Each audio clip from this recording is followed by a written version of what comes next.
The peregrine falcon, prized by falconers as the best bird of prey, has been saved from possible extinction in California thanks to the Santa Cruz Predatory Bird Research Group and the dedication of many volunteers, young and old. Through their work, the peregrine is now off the federal endangered species list and has been recommended to be delisted from the California state list. Stay tuned. Welcome to The Better Part, a program by and for seniors and devoted to exploring the many facets of those better years of our lives. The name of our program is inspired by a quotation from Robert Browning. Grow old along with me, the best is yet to be, the last of life for which the first was made.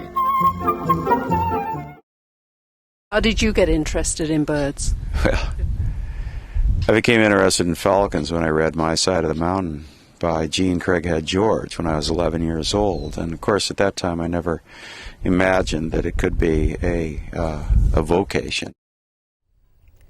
When I think of the peregrine falcon, I think of the kings of England in the Middle Ages hunting with a falcon on their arm. The peregrine is a fast, agile bird of prey and took instruction from kings. So how did this king of birds, the bird of kings, almost become extinct? Who are the people responsible for their recovery, and how long has it taken? What part are volunteers playing today? The Better Part is happy to have as our guest Serena Solomon of Los Altos, a board member of the San Jose Peregrine Falcon Association and an avid hawk watcher. Welcome, Serena. Thank you. What is SJPFA and how is it connected to the Santa Cruz Predatory Bird Research Group? The SJPFA is a 501c3 organization that was constituted in response to the continuing nesting of the peregrines on the San Jose City Hall. We donate money to the Santa Cruz Predatory Bird Research Group, money that we raise primarily at a photographic auction, which we do every year. And this supports the bird group's activities, helps to support the bird group's activities. And who heads up the group in Santa Cruz? In Santa Cruz, that would be Glenn Stewart, who's a falconer of many, many, many years' experience. I began my involvement with the Predatory Bird Group as a student in 1976 and took one of its first programs, the recovery of the Harris's hawk, to the lower Colorado River. Later, I initiated a program to recover bald eagles by releasing them in Big Sur. We did that for about a decade. And today I focus on educational and outreach work, really using this iconic species as an example first of what we can do as conservation biologists to recover species that are on the brink of extinction using innovative methods.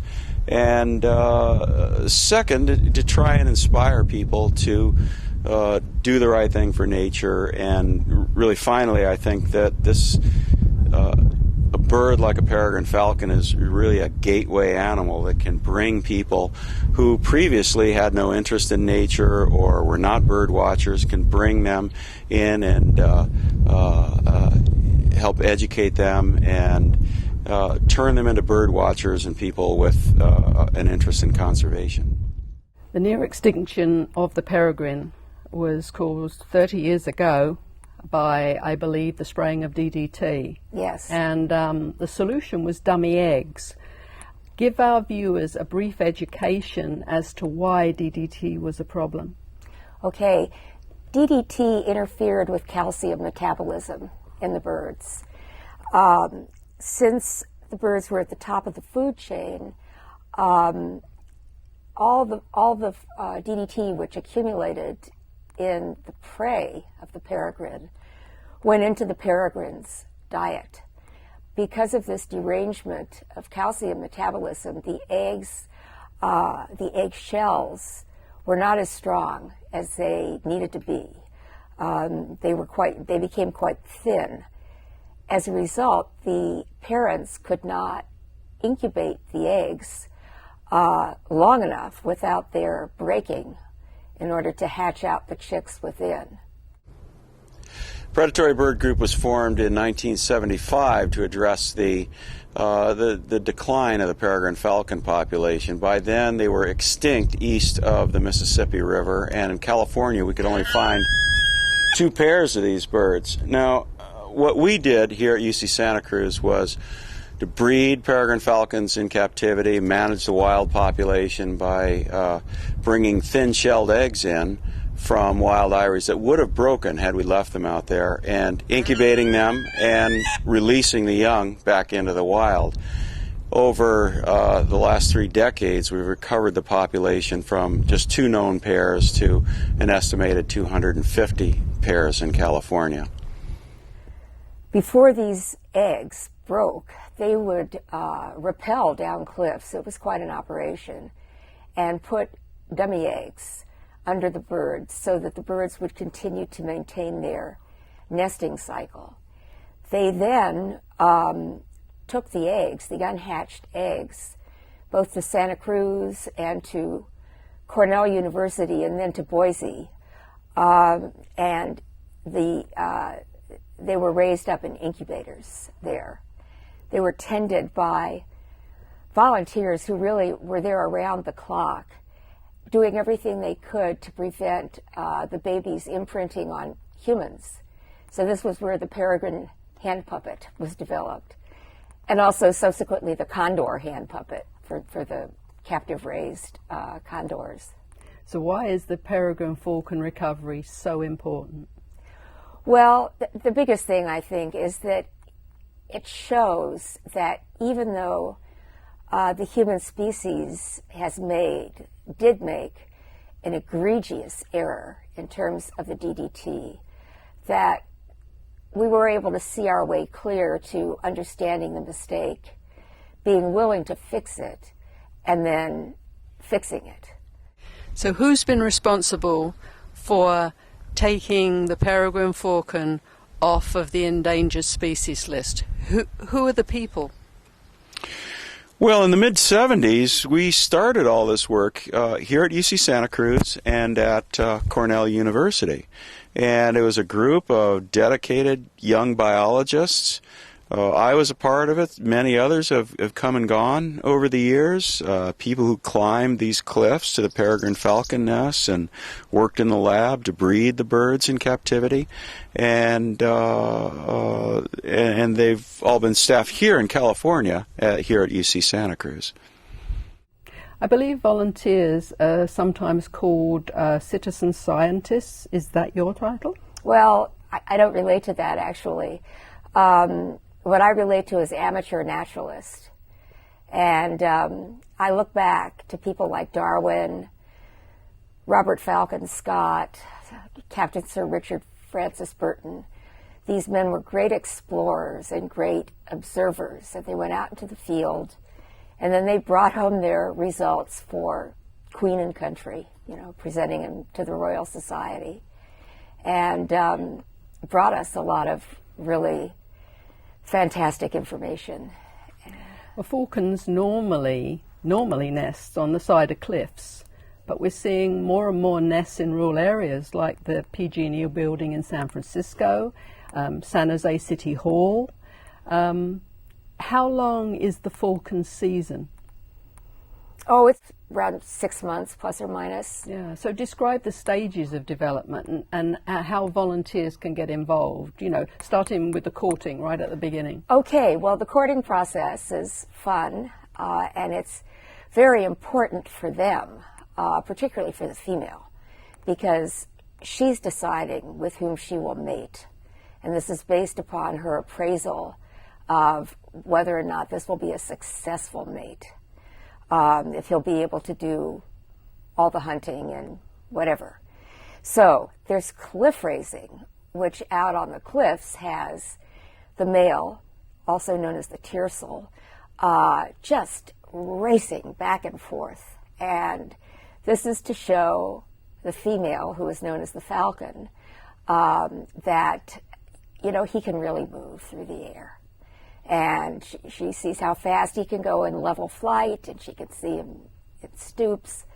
So that is pretty important. And the male does it around City Hall.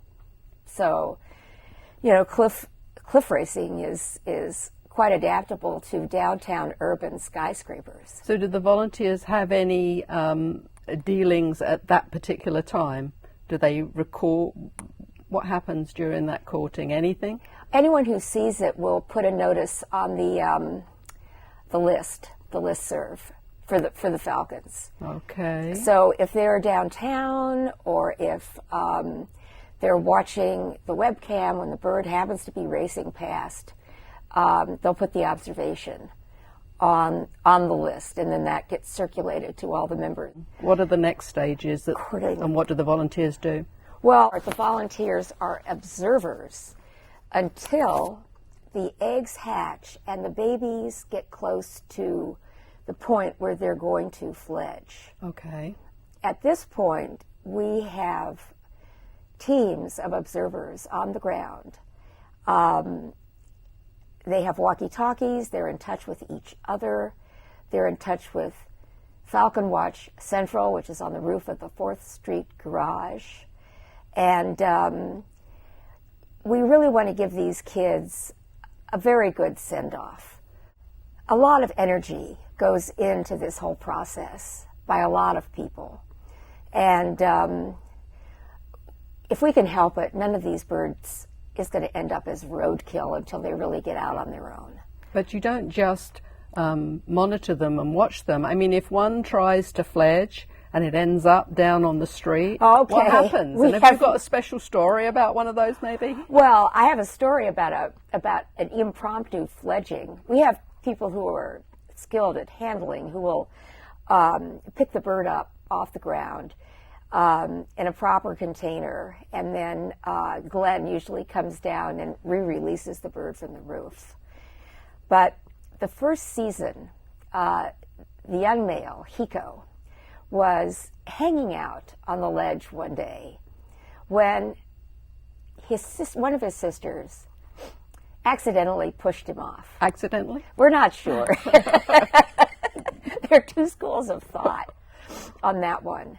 So off he goes, and he put his wings out, and let's see, that was like about the 18th story. He was able to right himself and start flying. Wow. And Clara, because for a few weeks before this, you know, they'd all been standing on the nest ledge. They had all been, you know, exercising those muscles and jumping and all kinds of things. Well, Mom came out of the nest box and kind of guided him around. Oh. And he took several really good flights that day, which is quite unusual for a first fledge bird. Very strong, very good flyer. Well, a few months ago, he reappeared in his adult plumage. Oh. In the East Bay. And he attracted a mate. So He doesn't waste any time. He doesn't waste any time. This is a very precocious boy. Good. So we're not exactly certain what's going to happen there, but people are watching and recording, making observations. Well, it ensures preservation of the species, that's for sure. Yeah, well, it's a prime directive, I think, is reproducing. Right. Yeah. So the webcam at the top of City Hall, there have been photographs taken of the birds. Who's the photographer who took the photographs? Okay, well, Yvette Lowen took a lot of photographs, both from the roof of the garage, from the ground, and from her office. And she is? She is the Chief Deputy City Attorney for the city of San Jose. And so this wasn't her job, and she wasn't in it to make a profit or anything. She just grabbed the camera and took pictures. Exactly. And she was one of the first people to really notice these birds in 2007, and has been a prime mover in recognizing them, enrolling the bird group in Santa Cruz to help. They were the ones who put in the nest box because Clara, the mother, had been hanging around, so they figured, well, if we build it, she's there, maybe he'll come. Well, it's certainly a good thing to do, and Yeah. they've been returning every year. Right. Well, she's been returning every year, but she is on her third tiercel this year. And the presumption is that often the tiercel will go off for the winter and then come back in the spring. So, and there is mate and nest fidelity. So we're thinking that probably those first two males died somewhere. And only one of them was banded, and there hasn't been a band return reported for him. But we'll just see what happens with this year's male. She wants to stay on territory because it's such a fantastic territory. So she's not going anywhere. She could make a living all winter. The effort to save the peregrines at Morro Rock in St. Louis Obispo County also paid off. The peregrines are now thriving there too.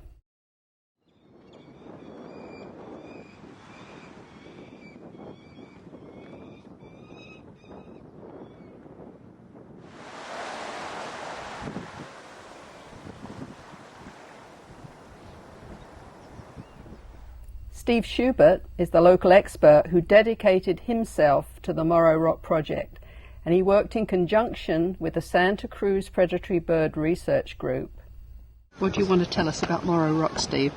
Well, just the Morro Rock is a real special place, and it's been a place over the years where hundreds of visitors and tourists and local folks like us have had the thrill and enjoyment of enjoying falcon watching, and it's played a pivotal role in many of the management aspects of the recovery program, where captive breeding and fostering young chicks into the nest, hatching fragile eggs in captivity has all been very helpful in the recovery of this endangered species, and Morro Rock has a long history with the recovery program. So for us locals, it's a real special place.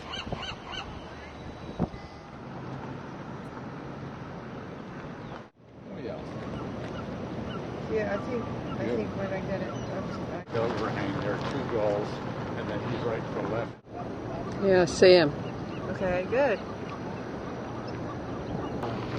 He's really well camouflaged. Yeah.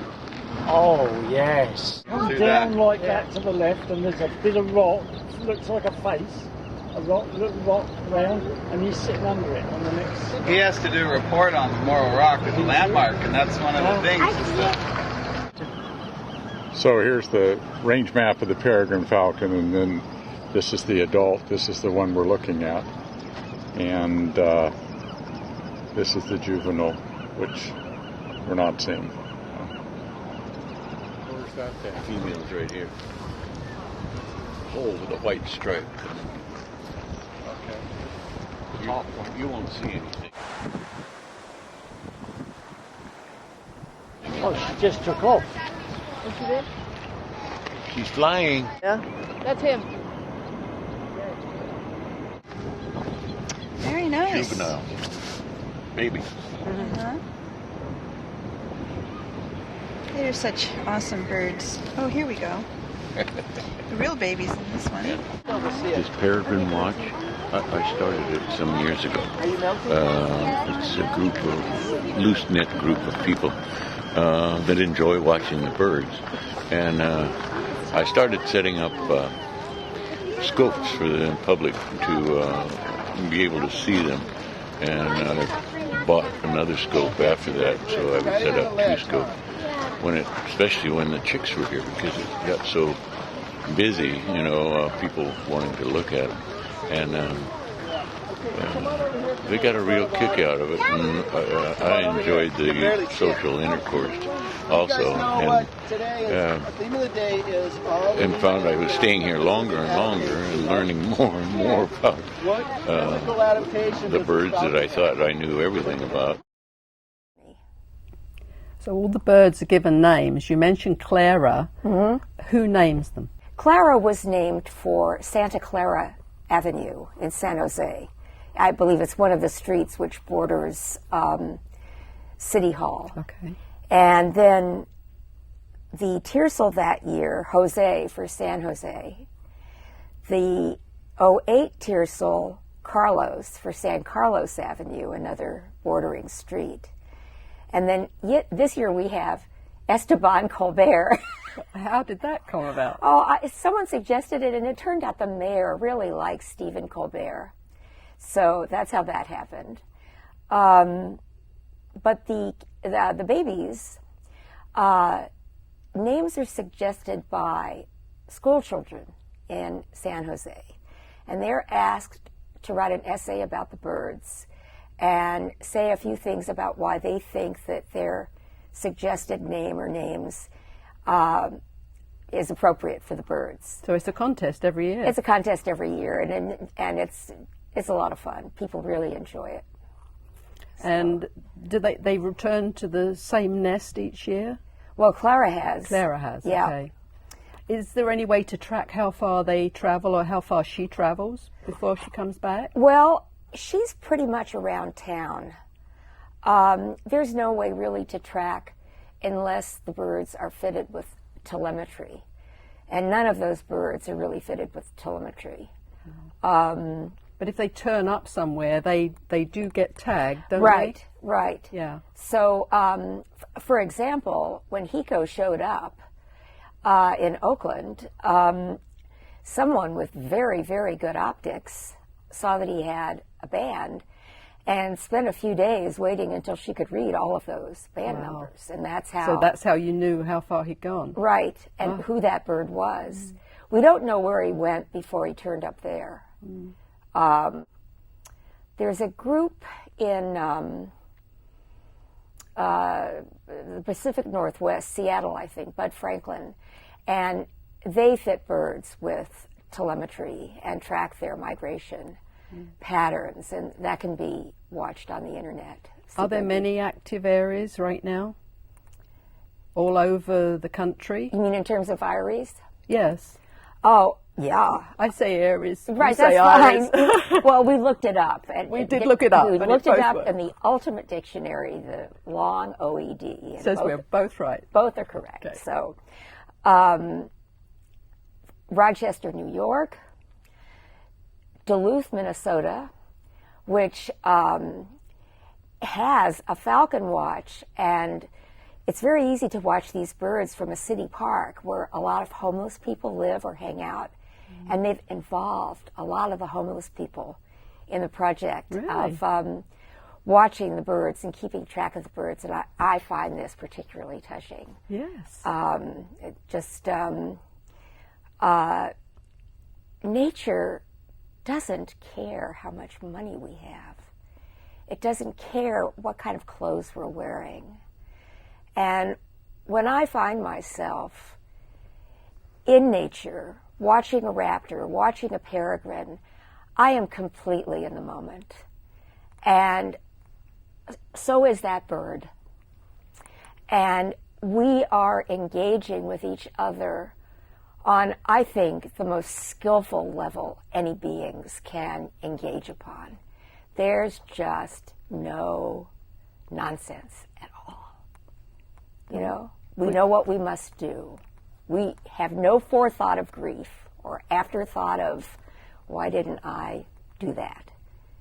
And I think that this kind of mindset and the cultivation of it is extraordinarily important for all of us. How can someone volunteer for the Peregrine Project? Well, the way it happened last year was that Glenn gave 2 trainings, and a person had to go to either one of those 2 trainings. And that was, you know, for the baseline volunteering, observing on the street, observing on the roof, trotting around town, keeping up with them. Well, this has definitely been a success story.